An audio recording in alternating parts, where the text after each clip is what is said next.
उसे रोका क्यों नहीं? पता नहीं कहाँ चला गया समीर।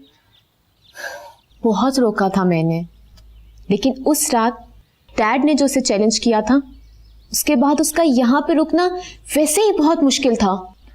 फिक्र करने की जरूरत नहीं है, लाखों रुपए हैं उसके अकाउंट में, और उसके अलावा फॉरेन करेंसी अकाउंट्स भी खोल कर रखे हैं मैंने उसके लिए। किसी 5 स्टार होटल के कमरे में पड़ा सो रहा होगा या किसी दोस्त के फार्म हाउस पर पार्टी कर रहा होगा। उसका बाप हूं मैं, अच्छी तरह जानता हूं उसकी सहल पसंदी की आदत को। नहीं डैड, इस बार आपका अंदाजा समीर के बारे में बिल्कुल गलत है। क्या मतलब?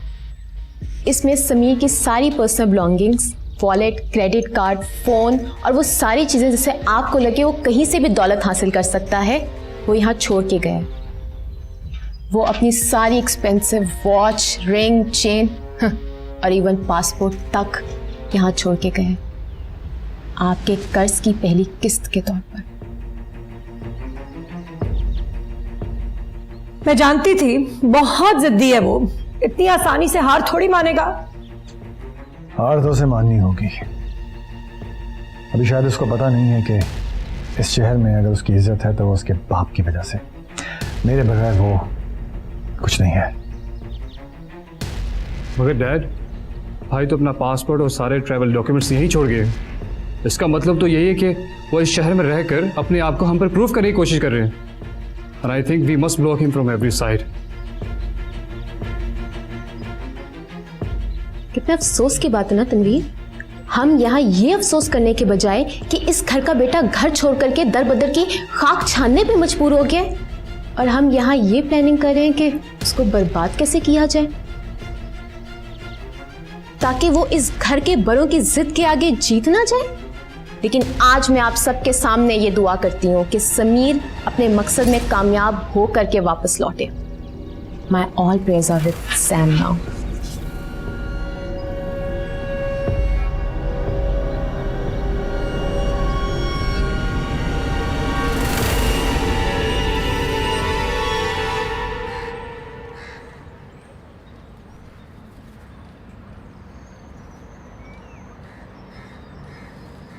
क्या हुआ राजा? ऐसे क्यों खड़े हो यहाँ पे? दुकान भी नहीं गए, खैरियत तो है सर? बस ऐसे ही। अब राजा का कहीं मन नहीं लगता। क्या देवदास जैसी बातें कर रहे हो? बताओ, बीजी ने कुछ कहा है या अब्बा ने फिर डांटा? बताओ मुझे। ना तो बीजी ने कुछ कहा है और ना ही मामू ने डांटा है। बस कुछ सोच रहा था। अच्छा, तो तुम सोचते भी हो? बताओ ना राजा, कुछ हुआ है क्या? बड़े बदले बदले से मुझे आजकल लग रहे हो। पता तो तू भी बहुत नहीं, पतंगे भी नहीं उड़ाती और मुर्गियों का ख्याल भी नहीं रखती। तू पहले बता के ऐसी क्या बात हो गई? मुझे तो कुछ नहीं हुआ, मैं तो चंगी भली हूँ, मुझे क्या होना? इतना तो मैं भी तुझे जानता। तू इस रिश्ते से खुश नहीं है ना? नहीं, ऐसा कुछ नहीं है। मेरा रिश्ता यहाँ नहीं तो कहीं और हो जाता, क्या फर्क पड़ता है? फर्क पड़ता है, बहुत फर्क पड़ता है। कभी आईने में शक्ल देखी है तूने? अब परसों की बीमार लगने लगी है तू।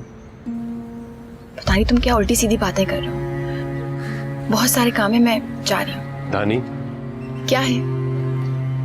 बहुत दिनों से एक सवाल में उलझ के रह गया हूं मैं। क्या सवाल? यही कि अगर वो mummy-daddy.com कूद कर हमारी छत पर आ ही गया था तो तुझसे पिटे बिना कैसे चला गया? क्योंकि मैं तो ये जानता हूं तूने मोहल्ले के कई लड़कों के सर फाड़े हैं, लहू लुहान देखा है लड़कों को मैंने। और वो मौलवी जाकिर का लड़का याद है ना तुझे? वो अपनी बाजू तुड़वा के 3 हफ्ते अस्पताल में पड़ा रहा था। फिर ये नाजुक सा mummy-daddy.com तेरे हाथों से बचकर कैसे निकल गया? पता नहीं, कभी हम दंग रह जाते हैं। मुझे कुछ समझ ही नहीं आया उस वक्त,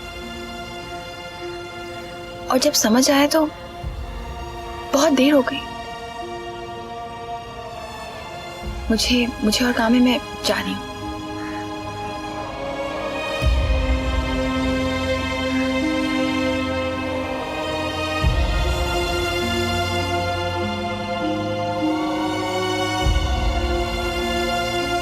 ठीक है अम्मा जान, मेरे CSS के एग्जाम्स हो जाने दें।